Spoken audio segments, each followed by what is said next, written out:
সালাম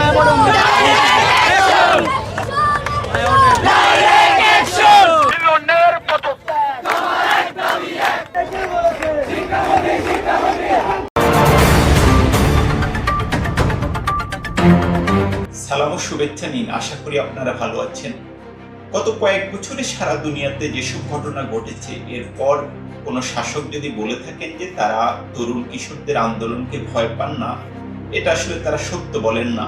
তো গত 2-3 দিন যেটা আমরা দেখছি বাংলাদেশের শিক্ষামন্ত্রী আনম এহসানুল হক মিলন, যিনি নানা কারণে সবসময় এক ধরনের আলোচনায় ছিলেন বা থাকেন, তো আমরা যেটা দেখছি যে তার জন্য খুবই কঠিন একটা সময় যাচ্ছে।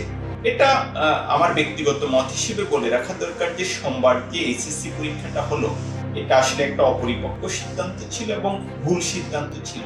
এখন আমি যদি দেখি যে এটার একক দায় কি এহসানুল হক মিলনের কিনা, সেটা অবশ্য না। এটা আমি যদি বলি যে পুরো শিক্ষা মন্ত্রণালয় এবং বাংলাদেশের আমলাতন্ত্রের যে সিস্টেম, এটা পুরোটা ব্যর্থতার পরিচয় দিয়েছে। কারণ প্রতিটা জেলা প্রশাসক কিংবা শিক্ষা বোর্ডের চেয়ারম্যান এবং এখানকার যারা সচিব আছেন এবং সংশ্লিষ্ট কর্মকর্তারা, এরা মতামত দিয়েছেন যে পরীক্ষা হওয়ার উপযোগী নাকি উপযোগী না। এখন মন্ত্রী সাহেব প্রথম পার্লামেন্টে যে বক্তব্যটা দিলেন, সেখানে তিনি উল্লেখ করলেন যে একটা মাত্র কেন্দ্রে পানি ছিল, কিন্তু আমরা যেটা জানি যে সারা বাংলাদেশে এমনকি ঢাকা শহরেও রাস্তায় অনেক পানি ছিল এবং শিক্ষার্থীরা নিশ্চিতভাবেই ভোগান্তি পোহায় তাদেরকে পরীক্ষা দিতে যেতে হয়েছে। মন্ত্রীর প্রথমবার বক্তব্যে এই বিষয়টা স্পষ্ট ছিল না, এবং যেটা আমি বললাম যে এটা নিশ্চিতভাবে একটা ভুল সিদ্ধান্ত ছিল। এখন তরুণ কিশোররা আগের মতো যে সবকিছু সহ্য করে নেবে, সেই পরিস্থিতিতে এখন আর নেই। তো আমরা যেটা দেখি যে কয়েক ঘন্টার মধ্যেই হাজার হাজার শিক্ষার্থী রাজপথে আন্দোলনে নামে এবং তাদের প্রধান দাবি হচ্ছে যে শিক্ষামন্ত্রী এহসানুল হক মিলন তাকে পদত্যাগ করতে হবে। এমনিতে শিক্ষামন্ত্রী গত কয়েক মাসে কিছু বক্তব্য নিয়ে নানা রকম ক্ষোভ অনেকের মধ্যে ছিল।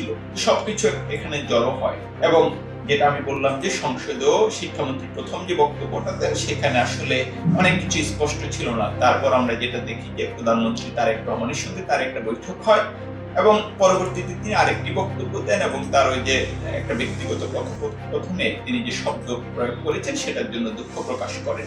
যদি কেউ আহত হয়ে থাকে, সিম্পলি আমি দুঃখ প্রকাশ করছি। এবং এটাও মত দেন যে সোমবারের পরীক্ষা চাইলে আবার হতে পারে। এখন আজ সকালে পরিস্থিতি এখন পর্যন্ত কিছুটা শান্ত, যদিও বিকেলে আবার কর্মসূচি আছে এবং আমরা যেটা দেখছি যে শিক্ষার্থীরা পরীক্ষা দিচ্ছেন। আমি যেটা শুরুতেই বললাম যে দুনিয়ার কোনো শাসক যদি এখন বলে থাকেন যে তরুণ কিশোরদের আন্দোলনকে তারা ভয় পান না, তাহলে তারা এটা সত্য বলেন না। কারণ আমরা যেটা দেখি যে গত কয়েক বছরে পৃথিবীর বেশ কয়েকটা দেশে সরকারের পতন হয়েছে তরুণ কিশোরদের আন্দোলনে, এবং বাংলাদেশের শ্রীলঙ্কায় আমরা শাসকদেরকে পালিয়ে যাওয়ার মতো পরিস্থিতি দেখেছি। এই যে অবস্থা, এই প্রেক্ষাপটে এখন এহসানুল হক মিলনের ভাগ্যটা আসলে ঝুলছে।